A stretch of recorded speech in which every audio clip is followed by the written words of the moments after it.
Welcome to LOA Today. I'm Walt Thiessen here with life coach Cindy Chavez. Today is Wednesday. Happy Neville Day, May 15th, 2019. It is 4 p.m. in New York, 1 p.m. in Los Angeles, 9 p.m. in London and Sydney, Australia. Good morning there. It's 6 a.m. wherever you are in the world. Thank you for joining us for another episode of LOA Today. Your daily dose of happy, and I'm happy because not only is it Neville Day, but I get to reconnect with my good friend Cindy Chavez. Cindy, how you doing? Good to see you. I'm doing great. How are you doing? I'm doing fine, thank you. Well, Neville Day is always a good day, right? Yes. I mean, every day that has Neville in it is a good day. I would agree with that. Yeah. Absolutely. Yeah. And, you know, in days in the past when it might not have felt like a good day, getting into some Neville has changed things, shifted things. It's always such a different perspective, right? So that's what changes everything is our perspective. We change our perspective and everything seems to change. So you're right. It's always a good day with Neville around. I'm a big fan and happy to be here to start a new book. Yay. Yeah, that's right. We've been through 6 out of the 10 main books that Neville wrote. I never thought we were going to go this far. I remember you suggested doing, what was it? I can't remember which one was the first one you suggested. But we did the book, and it's like, well, okay, let's do another one. And then, well, okay, let's do another one. It just kind of kept training itself, you know? Yeah. It's funny, too, because, you know, I actually... You know, one of the things we've talked about is with Neville, because his books and teaching spanned like a 20-plus year period. Oh, yeah. We always talk about the kind of evolution of his ideas and, you know, where he started and then how we'll read something and say, oh, that sounds a little different. It's like, okay, his ideas are evolving. And I'm curious if we went back and listened to our first podcast. Oh, wow. Right? Like our ideas might be evolving as well because... Oh, I don't think there's any doubt of that because I remember vividly, especially when we did our first special episode about a year ago on Neville, where you just kind of introduced us to the basic concept of assuming the feeling of the wish fulfilled. Right. And then later on we did the first book, whichever the first book was. I can't remember which our first book. It wasn't the first book in the series. We just finished the first book of the series, Your Faith is Your Fortune. But whatever that first book was, I just remember my reaction was always the same. Okay, what does this translate to? What does this translate to? I know this is all metaphorical, and what he's saying here sounds just like I was taught in Sunday school, but it isn't that. So what exactly does this mean again? And we invented the Neville decoder ring and all that. Now it's almost kind of like it's easy now by comparison. But boy, those first few episodes, I was working hard. You go take a shower afterward. Right. Well, I think that the first one we did was Awakened Imagination, if I'm remembering correctly. And so, you know, it's kind of funny to think that I know personally I have a lot of books in my library, and I have a hard time getting rid of books. And, yes. And part of that is because I go back to them. Like at one point in my life, I never bought fiction books. I would check fiction out from the library. So my rule was that I would only buy books that were like reference, books that I know I might want to go back to.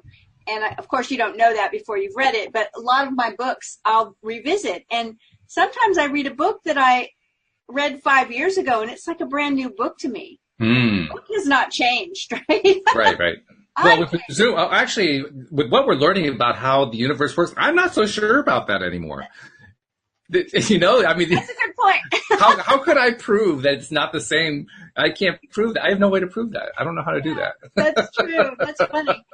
So this particular book, I have read before, but it has been a couple of years. It's called Prayer, the Art of Believing. And so I know we were saying that we were both feeling surprised that if you would have told us 10 years ago we'd be doing a podcast around prayer, we would be like, yeah, no, I don't think so. No, not really. You know, the point that I've come to in my life now, I had a period of time where I did not like to use that word at all because of past, you know, relationship to the word and past experiences. And someone would say, oh, could you please pray for my family? And I would be, I'd even have a hard time saying yes. It's like, okay, I'll keep you in my heart. I'll keep you in my thoughts, you know, but I didn't want to use the word prayer. Me too. And now I have the sense that prayer and meditation and, you know, spells and all of these things. To me, they're just pretty much all the same. Yeah, that's good. We give different names to them, but, after practicing lots of different paths, it's like they're all converging. It's like, no, it's just all the same thing. It is me using my thought power and my energy to project something somewhere in the world, to project a blessing or a healing or some kind of outcome somewhere. So it's all in that metaphysical realm where hopes and dreams and wishes and thoughts and brainstorms and prayers and meditation, all of that stuff is happening. Mm-hmm. Yep. I don't have a problem with the word at all anymore. That's good. That's very good. Yeah, it is. It's very good. By the way, I want to remind anyone who's listening to the live stream, and I do see a few people have filtered into the room here. If you're listening to the live stream and you have questions or comments that you want to share with us, feel free to type them into the special live stream version of the comments section. Now, we're live streaming on YouTube, and if you found us through one of the links on Facebook or Instagram or Twitter or something. But here on YouTube, live streaming comments are different from regular comments. So you have to, if you're on like a small device, a handheld device, scroll to the bottom, you'll find the comment section there. And that way you can share your comments with us, which we'll be glad to include on the show. In fact, I'll be checking periodically to see if anybody is typing something that needs to be addressed directly. I would love, and I just want to put it out there, like I love, this, we both do. We love to have some interaction and some Q&A and comments going on. And if you've got any kind of thought or comment about how prayer, how you view it, or how it's affected, you in your life, or how you've used it, or maybe you don't like the word at all. Like I said, there was a time I didn't like the word at all. I'd love to hear those. Well, I can just tell you, when you suggested to me after last week's show, we were talking about, so what do we want to do next? Right. And you suggested this particular book, and I instantly had a resistant response to it. My body just kind of resisted. Oh, no, not prayer. But then I allowed my conscious mental process to override it and say, well, wait a minute. This is Neville we're talking about here. And the one thing I can count on with Neville is that decoder ring. The decoder ring. Neville never uses words the way that I'm used to using them. So he doesn't use God the way I'm used to it. He doesn't use kingdom the way I'm used to it. He doesn't use Jesus. He doesn't use Christ. He doesn't use any of it the way I'm used to. He's bound to use the word prayer differently. So that's how I was able to convince my subconscious mind, okay, we can actually talk about prayer and not have a hissy fit. And my subconscious mind said, oh, all right, if you insist.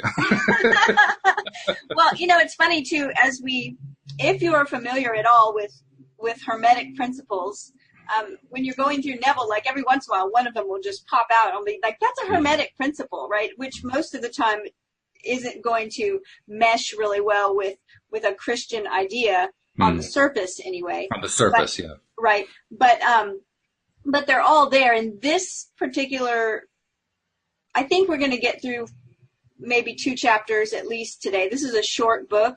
Mm-hmm. And so the first chapter is sort of introducing this idea. And I think that in these 2 chapters, we're going to see some of those principles kind of played out. And they're very metaphysical. And yet we talk about them with Abraham as well, like 2 sides of the same coin. I read a book recently where the guy said 2 ends of the same sausage, and you have to eat the whole thing. It cracked me up. So 2 ends of the stick, Abraham talks about what end of the stick. If you pick up the stick, one end is health and the other end is, dis-ease. And so I think we're going to get into that with Neville. But if you're ready, I'm ready to just... I am. I actually want to do one thing before we get started, because you'll remember, Cindy, a number of months back, I used to do promos earlier in the show, and then I started doing later.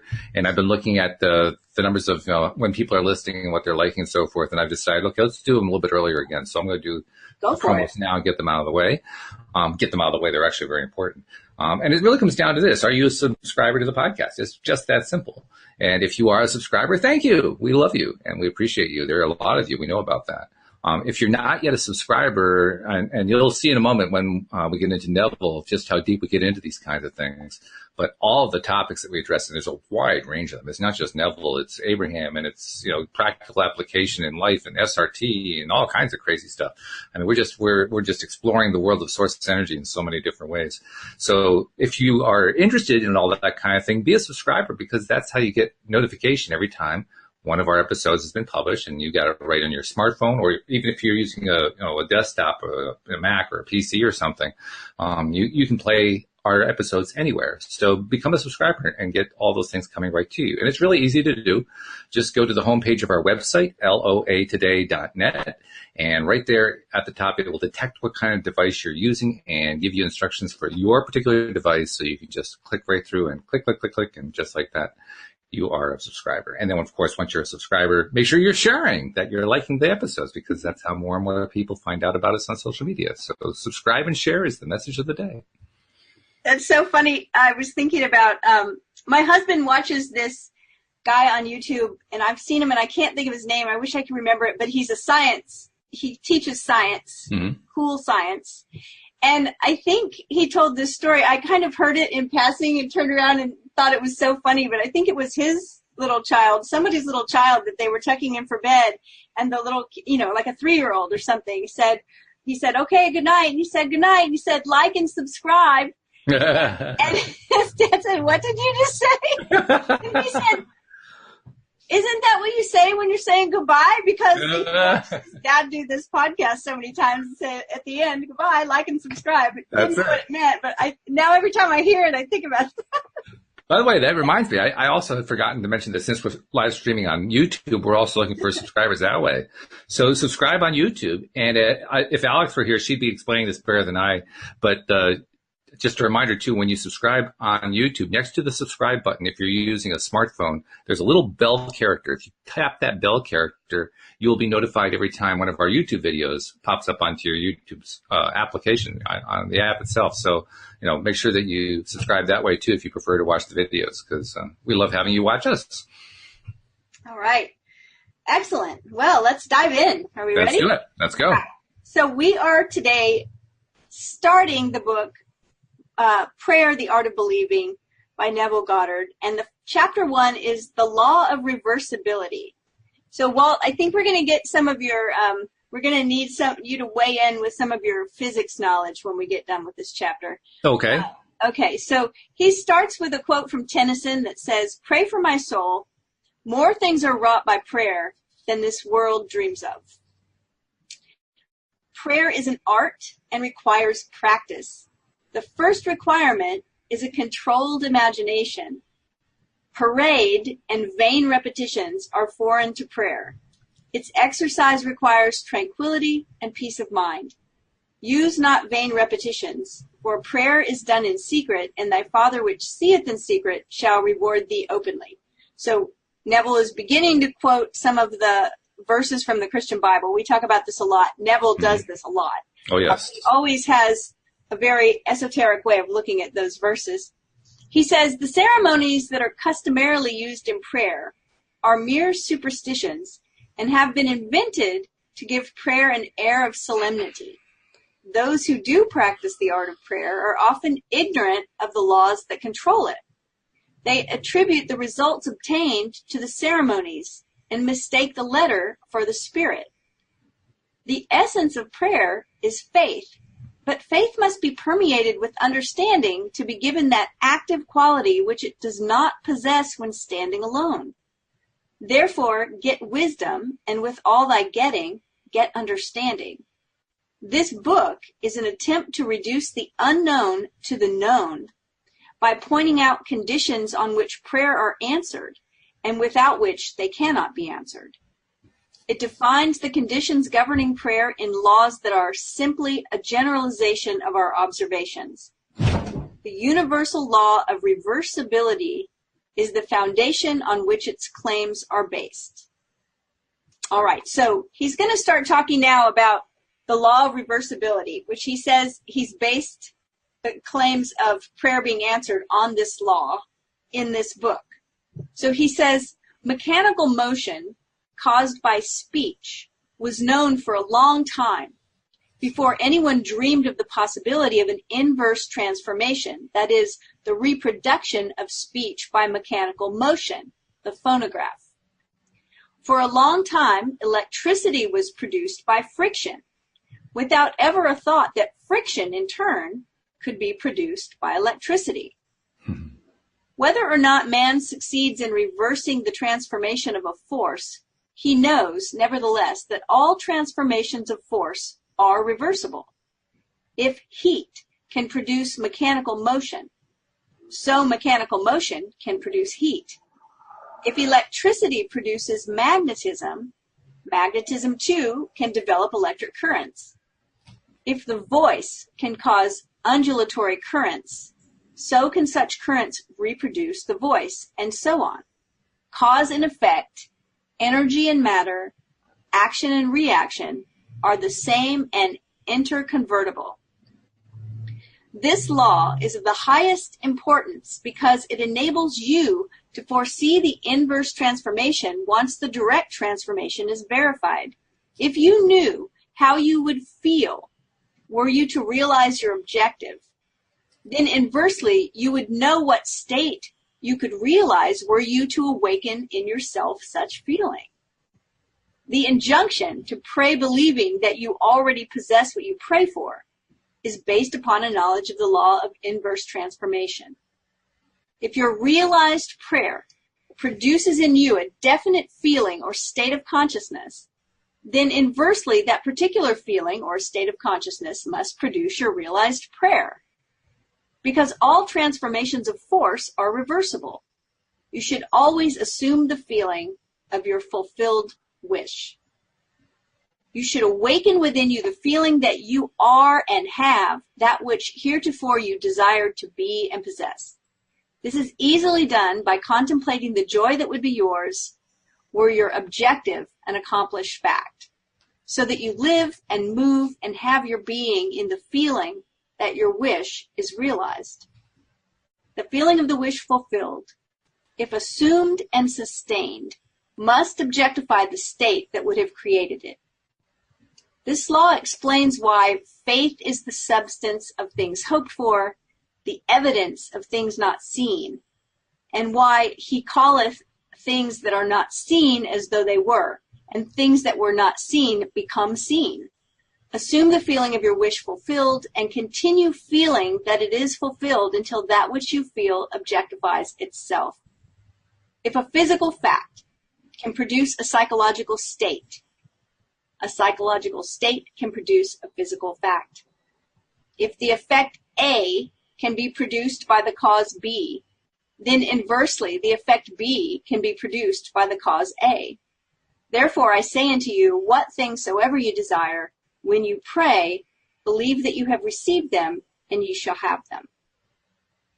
So Neville is telling us in this chapter that cause and effect can be reversed, or that we can look at the inverse of cause and effect and say, if this causes this, then the reverse can be true also.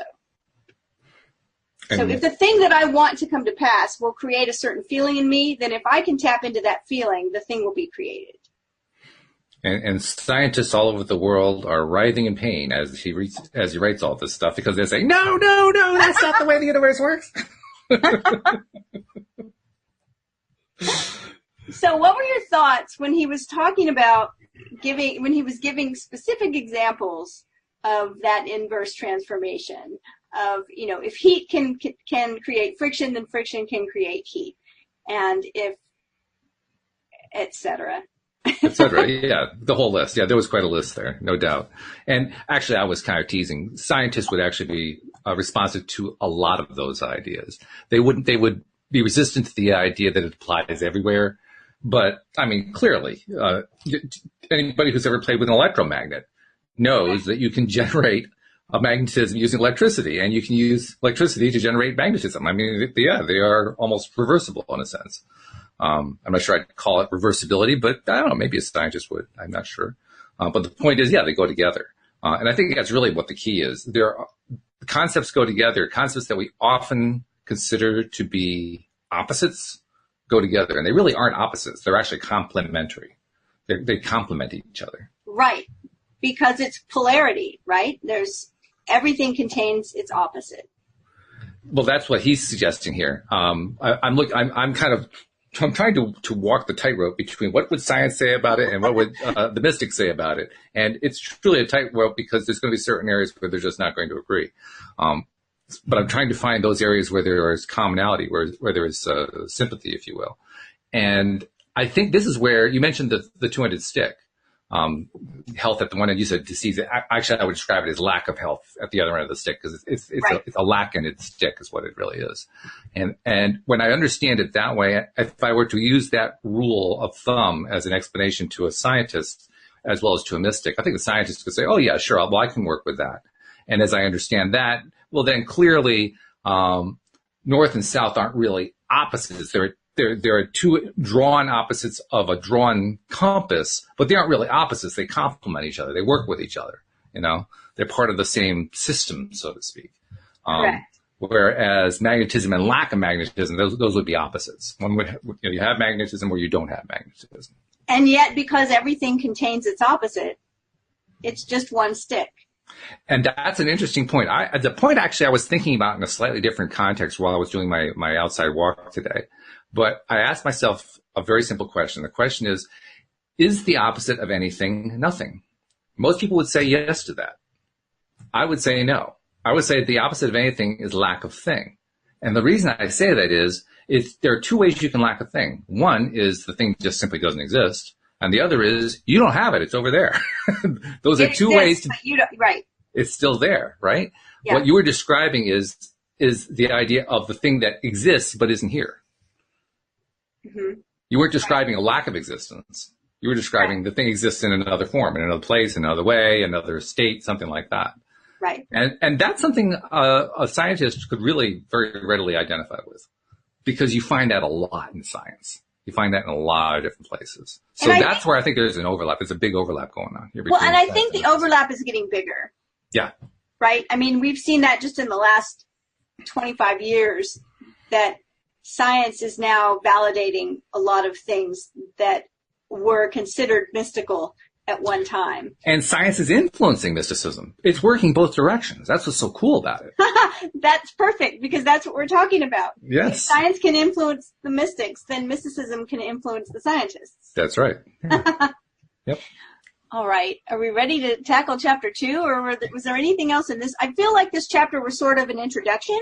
I'm not sure if there's anything. Yeah, it's like he's defining terms and defining concepts. I never heard the phrase law of reversibility. That's an interesting phrase.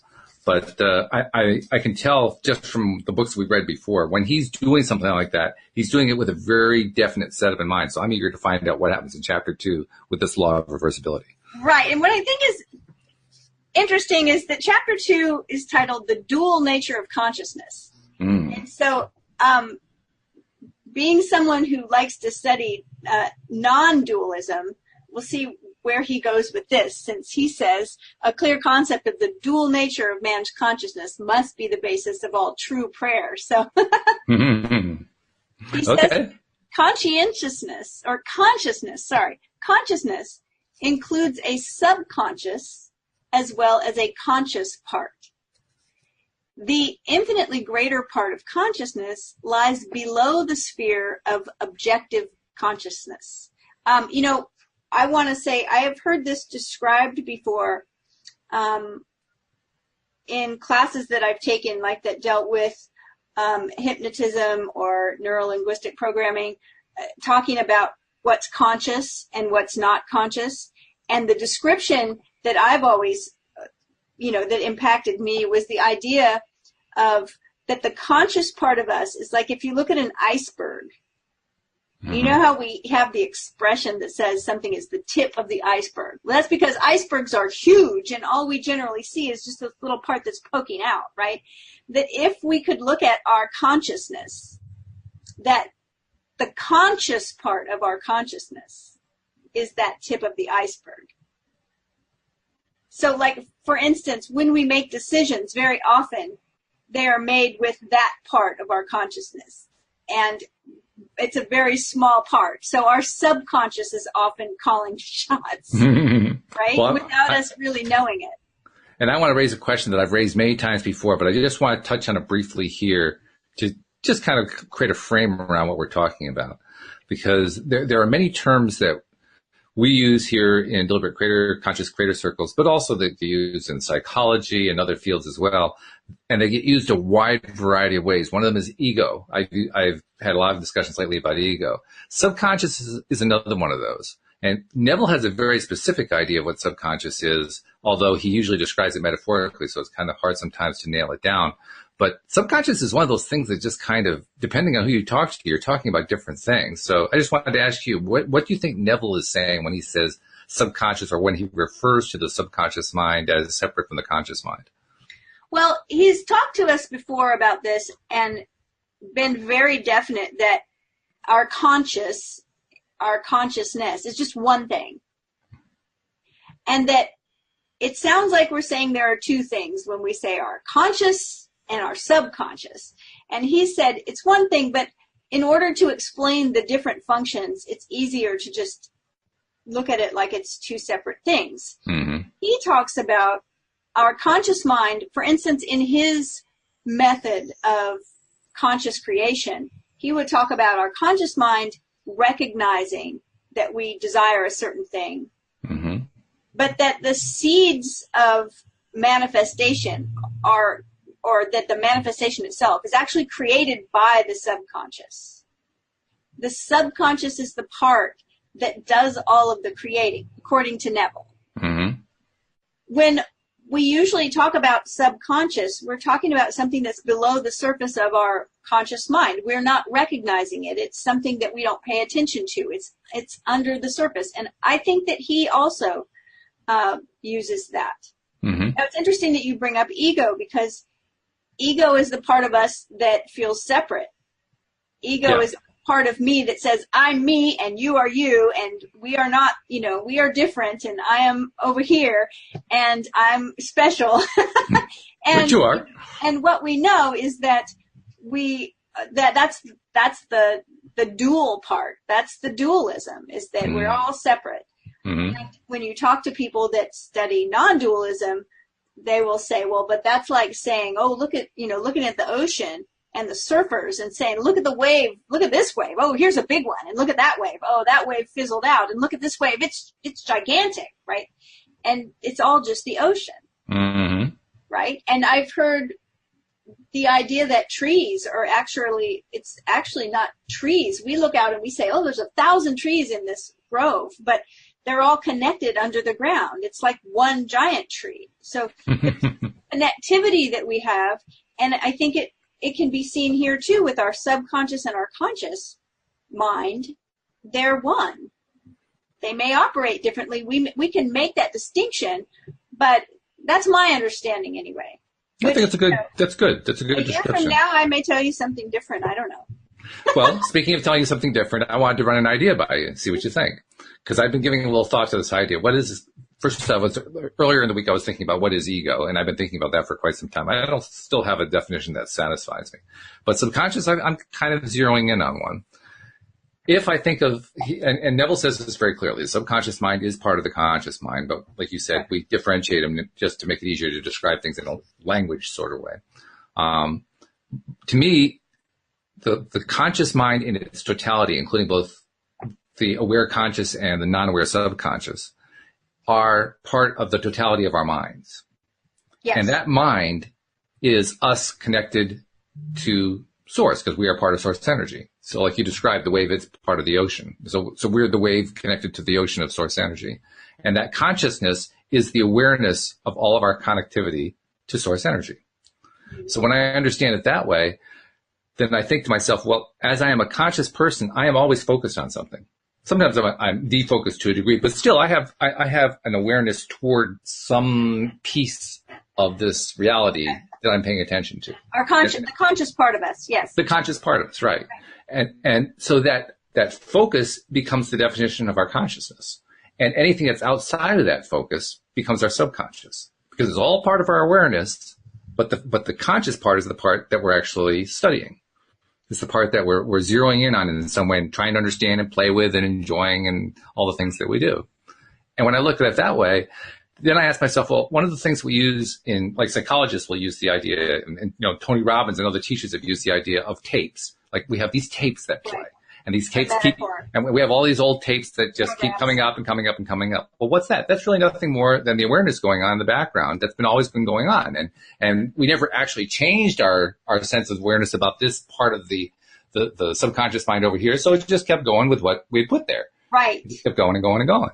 And when I understand it that way, now I understand tapes better. To me, this model helps me understand what a tape really is. A tape is really nothing more than something I got going, and I just never went back to it again. Right. I had a coaching session with somebody last week, and I have permission to share this because it's such a big kind of aha moment. But and my client recognized the moment themselves because they made a statement to me and immediately said, I think that's just a story I've been telling for a really long time. Oh, wow. And the statement was this, because this client is in the midst of some really big changes in their life. And the statement was, I'm not one who embraces change. Oh, my. And I think that that's a story that I've heard before, not just from this client, right? I mean, that's one of those, when I usually use examples like, I'm not good at math or I never remember names, it's like those are stories we've all heard. If we haven't said it ourselves, we've heard multiple other people say them, right? I don't embrace change. I don't embrace change. And I joked with my client, said, I bet you're one of those people that when you go to a restaurant, you order the same thing every time, right? And they said, yes, because I like it. And that's the thing I want. But what was so great was that in this story, when my client said, I really think this is just a big story I've been telling for a long time, I said, tell me about some of the big changes that you've navigated in your life. And all of these stories just came pouring out, right? Wow. Stories about huge moves across the country and changing careers and losing a position and all of these things. And I could hear this shift happening as they said to me, wow, I've never seen this about myself. I think I'm an expert at navigating change. Woo! I like it. So where was that story residing? I think in the subconscious. It might have been conscious at one point, right? At some point, this person said, I don't like change. I'm not good at this. I don't embrace it. And then it just became the story. Yeah. And it was like... I think I take the word might out. It isn't might. It did. I'm certain that is exactly what happened. You nailed it. And so, I think that this is the same for all of us, is we keep creating our future with yesterday's news. Mm-hmm. It doesn't mean that it was false. It doesn't mean that this person never had a thought that, man, change really sucks. I am not dealing with this. I don't like it. Mm-hmm. They did. Because as human beings, we don't like change. We just don't like it too much. Well, we don't like it when we're uncomfortable about something. We often want to just stay with the familiar. Yeah. I mean, I recognize that every time I have to learn a new piece of software.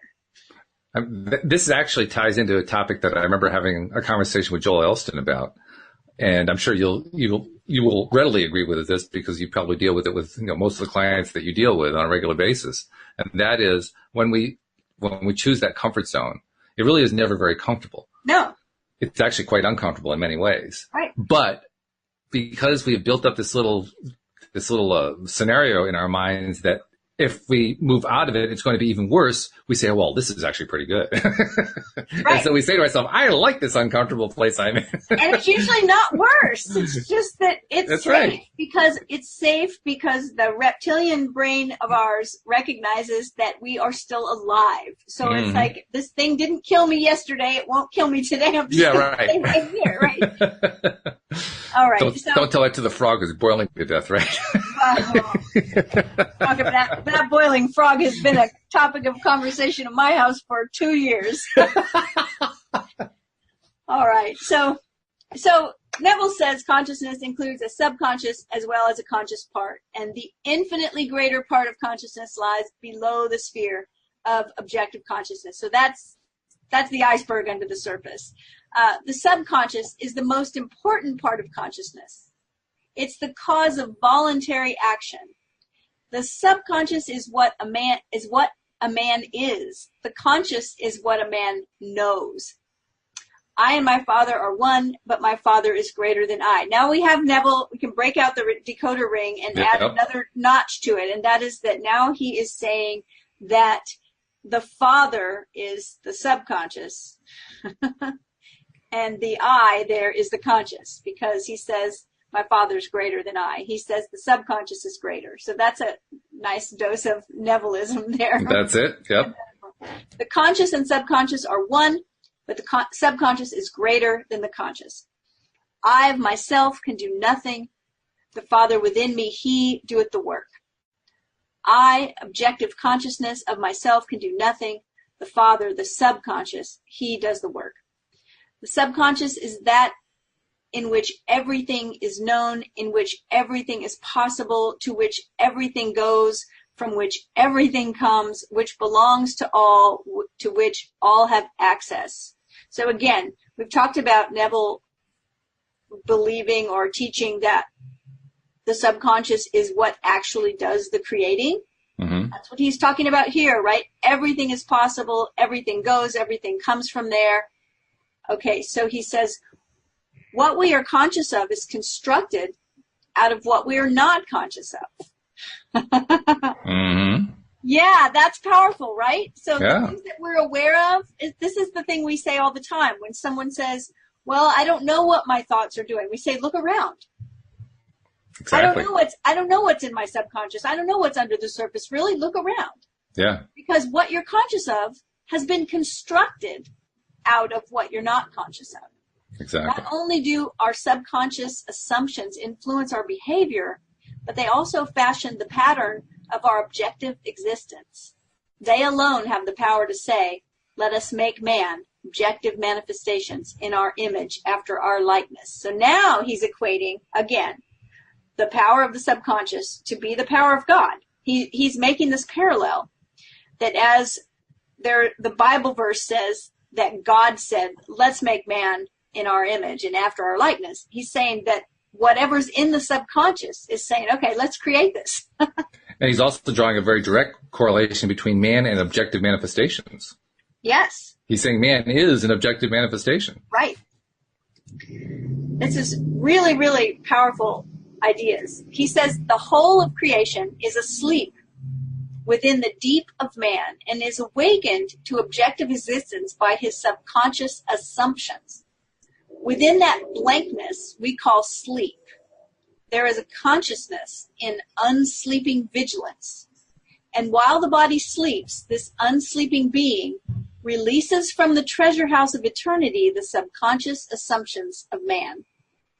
Something that's interesting to note about sleeping and consciousness and all of that, I have read before that our brain actually has more activity. I know brain, consciousness, mind, different things, but just to say, our brain actually has more activity going on when we're sleeping than when we're not. Isn't that strange? But it's true from what I've heard, yeah.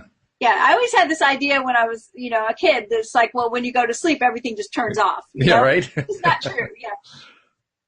Prayer is the key, which unlocks... By the way, before you go on, I want to just make a little side comment. This is another metaphorical thing, but if you want to understand that concept a little bit more about how the brain is so electronically active when we're asleep, you can equate sleep with a reboot of a computer. And when a computer reboots, everything's running. The RAM's going crazy. The hard drive is going nuts. The interface is doing all this stuff. I mean, it's running it. It's doing everything at full capacity to do this complete reboot of the computer. And from the outside, it seems like it's down. Like yeah, exactly. Exactly. Well, my screen is still blue or whatever. Hopefully not blue. Yeah, if you could put a monitor on, you'd see CPU 100%, hard drive 100%, memory 100%. I mean, it's just like everything going crazy. It's a good analogy. I think it's a true one too. Mm-hmm. Okay, so Neville says prayer is the key which unlocks the infinite storehouse. Prove me now herewith, saith the Lord of hosts, if I will not open you the windows of heaven and pour you out a blessing, that there shall not be room enough to receive it. Prayer modifies or completely changes our subconscious assumptions, and a change of assumption is a change of expression. I want to talk about that for a minute. Okay. Because, you know, I've actually said at the beginning that I have a sense that all of these things, all these modalities are very similar to me, if not the exact same, between calling it a prayer, calling it, you know, affirmations, meditation, spells, whatever we're calling it. He says prayer modifies or completely changes our subconscious assumptions. And a change of assumption is a change of expression. Mm-hmm. And, you know, to me, that it's like you were using the metaphor of programming earlier, or tapes. You were talking about tapes. Right. Right? These tapes that are running.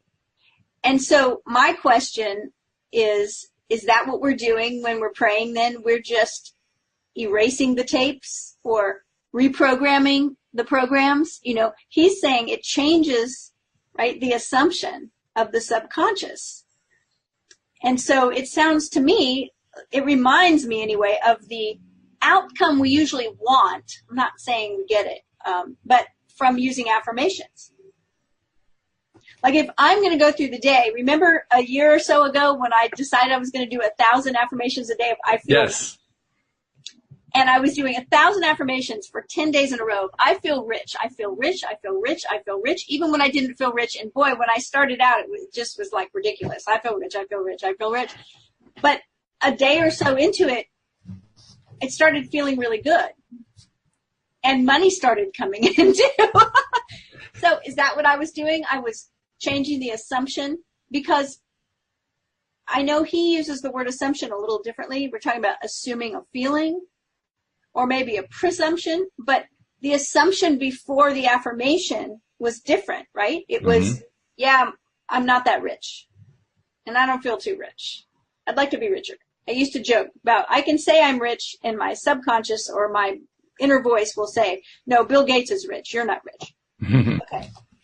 So I feel like prayer, meditation, affirmations, afformations, spells, chants, whatever you want to call it, there's probably 20 more words we could add to the list. Those are things that are, according to Neville, changing our subconscious programming. Yes. And I would add to that, when you were talking about how you did the affirmations, you did, I feel rich 1,000 times a day. And at first it was just, you were just being repetitive. And then over time, you started to build a feeling on it. I think that is a really, really important point. And the reason I think it's important is, I've been looking a little bit on Neville communities, particularly on Facebook, to see, you know, how they talk about this stuff. And I've been seeing in at least a few different situations where people talked about how you can think the same thought over and over and over and over again, but if you aren't feeling it, nothing's going to come out of it. And I think to myself, what you just said, yes, if you think the same thought over and over and over again, you actually have a few ways you could go there. I mean, you could literally think the same thought over and over again and say to yourself, oh, this is so boring, and you get into a bored place. And you just stay in that bored place, and it's a feeling of boredom, and so you produce all the stuff that's associated with a feeling of boredom. Or, as another alternative, you could be in a place of joy about it. You get more and more excited. I feel rich. I feel rich. I feel rich. You could be building the excitement as you do that. The point being, I don't think that it is meaningful to say that you can have thought separate from feeling, which is the basic idea that I was reading in the Neville group I was looking at. I don't think that's actually possible. I understand their point. Their point is, if you have thought and you don't have feeling associated with it, then you're not really getting anywhere. But I also want to point out there's the Abraham concept, and I think that's what you're kind of alluding to here, that the more that you focus on something, you build the feeling. The feeling was always there, but it was very, very low volume, and the more that you stay with it, the more the feeling grows. Now, the feeling is not going to be an absolute objective thing. It's not necessarily, I feel rich is going to produce wealth, because it all depends how are you feeling about it. If you're feeling bored, it's going to produce more boredom. If you're feeling poor, it's going to produce more poorness. It depends on what you're feeling about it. But the feeling will build, and that's the key point. If we understand that by focusing over and over and over again, we're building feeling, then now we begin to see the purpose of doing repetitive affirmations.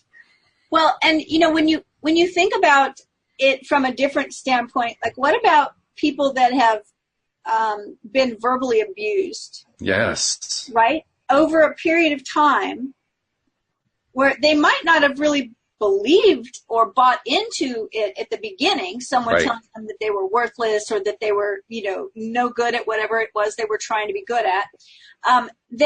But over time, hearing that, I mean, think what would happen to a child if every single day we told them something that was detrimental.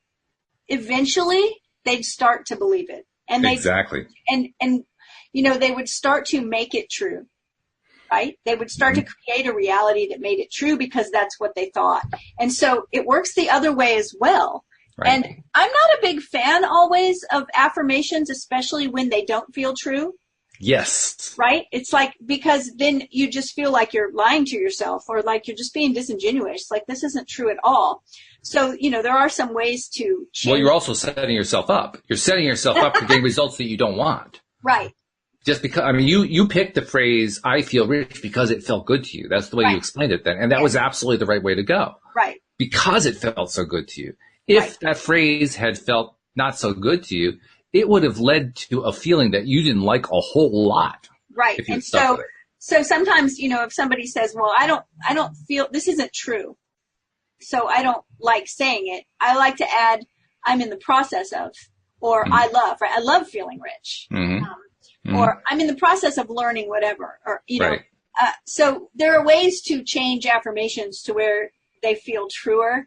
Yes. And I don't want to get too off on that tangent, but I think it's an interesting idea that Neville is saying here, that we are actually changing the assumption of the subconscious, and that when we do that we start to change the expression of it.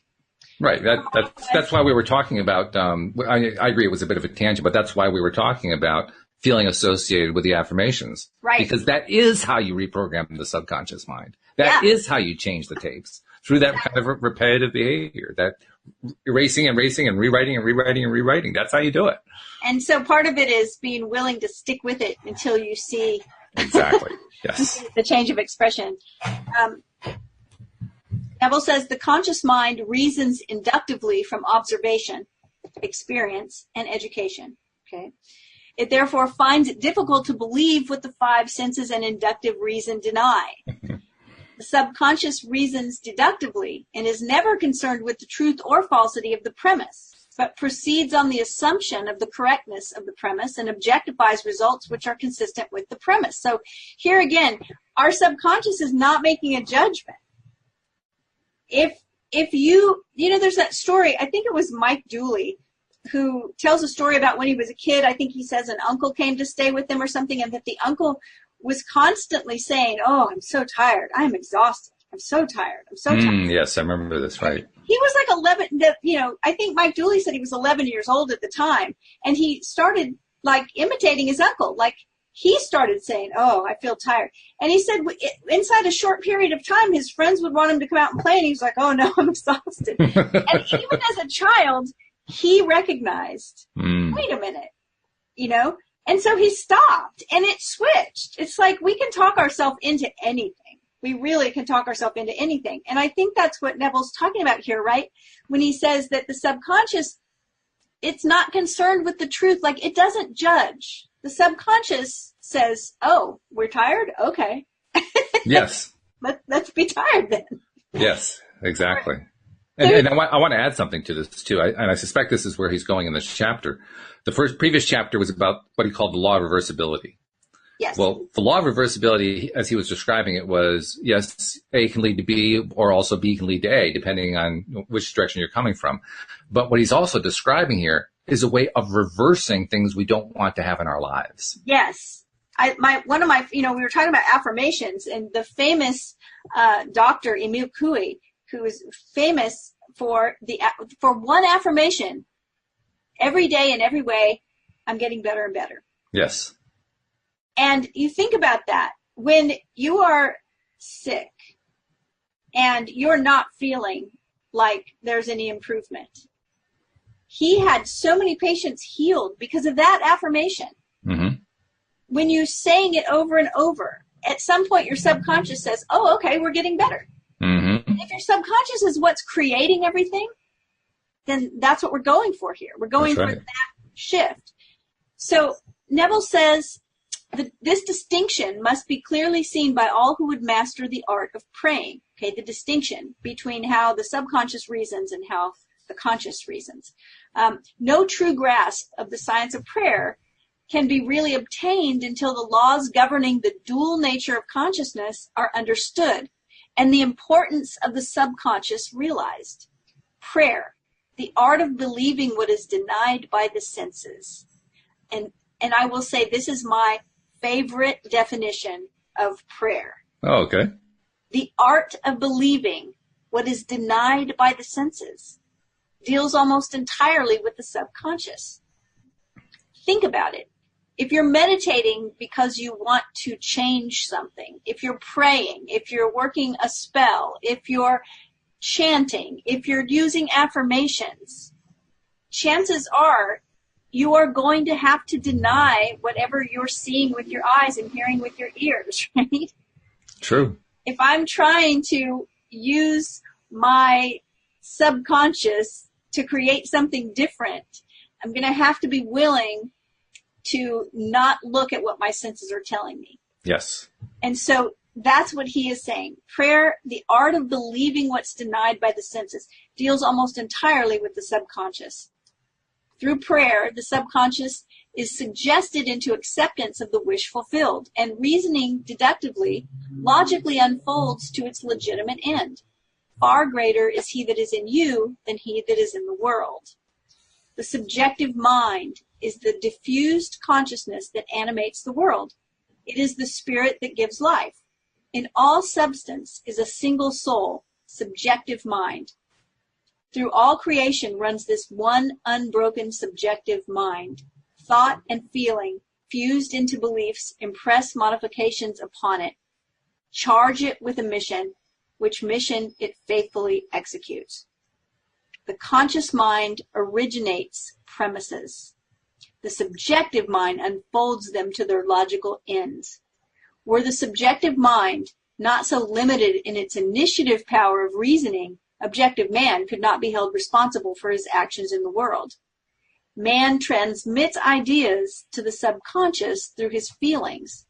The subconscious transmits ideas from mind to mind through telepathy. Your unexpressed convictions of others are transmitted to them without their conscious knowledge or consent, and if subconsciously accepted by them, will influence their behavior. That's interesting. Mm-hmm. It's interesting on a number of different levels, and I want to come back to it when we finish because we got about 5 or 6 sentences left. But the only ideas they subconsciously reject are your ideas of them, which they could not wish to be true of anyone. Whatever they could wish for others can be believed of them. And by the law of belief, which governs subjective reasoning, they're compelled to subjectively accept and therefore objectively express accordingly. The subjective mind is completely controlled by suggestion. Ideas are best suggested when the objective mind is partly subjective, that is, when the objective senses are diminished or held in abeyance. This partly subjective state can best be described as controlled reverie, wherein the mind is passive but capable of functioning with absorption. It's a concentration of attention. There must be no conflict in your mind when you are praying. Turn from what is to what ought to be. Assume the mood of fulfilled desire, and by the universal law of reversibility, you will realize your desire. Yeah, this is interesting to me on a number of different levels, but particularly in his use of the concepts of objective and subjective. Mm-hmm. This is a topic that I've been interested in for many years, believe it or not. And listeners are going to say, who the hell cares about objective versus subjective? What difference does it make? Why is that important to you? And I have to admit, I'd be hard pressed to explain why it's important without going into a long, long story, which I won't do. But I've long adopted the idea that we live in a subjective world and that we are involved with others subjectively, and that the idea of objectivity is an illusion. And on the surface, it sounds like he's contradicting me here, but actually, I don't think he is. I think he's actually I think he's actually underlining what I'm saying, what I'm believing. Yeah. Because he describes the word objective. The first use of the word objective in this chapter is about objective manifestation being the equivalent of man. That man is an objective manifestation. And I understand that in the sense of, typically when we think of objective, we think of the observer, the person who is doing the observing. So if man is the objective manifestation, that is another way of saying man is the focus of the attention producing, or let me say it differently. He is the focus of the attention on source energy that produces man as a physical being. And in that physical beingness, he is, in a sense, the object of that creation. Yes. And so that becomes the objective essence of it. And then once man is objective in that sense, then he himself within his own realm explores his own realm subjectively. And so I see that as the way Neville is contrasting objective and subjective, which is fine. That works for me. And it also works for me in the sense that, once again, objective is also an illusion, because all of physicality is an illusion. Everything in the physical universe is an illusion that's been created by thought and feeling imposed upon source energy, creating these wonderful illusions that we call reality. Yeah, it's all in our head. Yeah. So, I mean, it's all in our head. It's a little bit of a round the clubhouse turn in order to try to explain all that stuff. That's Neville, though. It is Neville. Yes. And I think he's accurate. I think it's a very accurate model he's described here to understand what the nature is of man within the realm of source energy and what things are like within man's realm. And it's a nice little metaphor he set up. I like it. And the nutshell here of, the subjective mind is completely controlled by suggestion. Yes. Yes. He talks in this last paragraph about that ideas are best suggested when the objective mind is partly subjective, that is, when the objective senses are diminished. And he talks in some of his other books about using these methods. In this case, it would be prayer, the idea of prayer, the way he is, the remedy he is giving, and the prescription, the way he says prayer works, but doing it as you're drifting off to sleep. Because at that point, your senses are diminished. Mm-hmm. He also talks about something that we always just said, he's talking about meditation. Yeah, right. Like with the body not moving, and, he would give a big description. We said, well, it sounds like meditation to me. And so I'm putting all these thoughts together from the different things that we've read of Neville, but it sounds to me like Neville's saying that the optimal time for praying would be, one of the times anyway, would be that time when you are kind of drifting off to sleep. That is a constant theme of his, yes. Which I think is interesting because most of us were brought up with bedtime prayers, or many of us were. Mm-hmm. Yep. Thinking, oh, that's interesting. But now we're understanding them outside of, what do you call it, the ceremony of it? Is that the word he used in the first chapter? He did use that, yes. Yeah. We're not using it in a ceremonial sense. Now we're using it in a truer sense, which makes a lot of sense. Yes. Yes. So the next chapter that we'll be with next week is imagination and faith. So I'm looking forward to it because I love everything that he talks about using our imagination. I do too, and I love the fact that, first of all, we did 2 chapters that came out to exactly an hour. I mean, we can't really ask for better than that, so that's terrific. Secondly, I also like to make sure I always remember to do this at the end of every show, and I want to make sure I do it in this case too, because I am so fortunate to work with these wonderful life coaches and people who are energy workers and so forth, and Cindy is definitely one of them. So Cindy, tell people how they can reach Cindy Chavez on a professional basis and learn about your coaching, or even just reach out to you just because they want to ask you a question. Who knows? Yeah. You can find me online, cindychavez.com. It's CINDIECHAVEZ. There's a contact form on my website. I answer all of my email. I would love to hear from you, whether you need a coach or whether you just want to say hello or give us a shout out. I would love to hear from you. Please. Sounds great. Drop me a line. All right. Well, this has been great. Thank you for another great Neville Day. Happy Neville Day to you, Cindy. And we'll be talking again next week.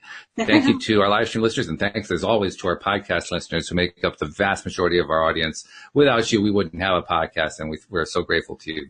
Thank you very much. We'll see you all next time here on LOA Today. Goodbye, everybody. Bye, everyone.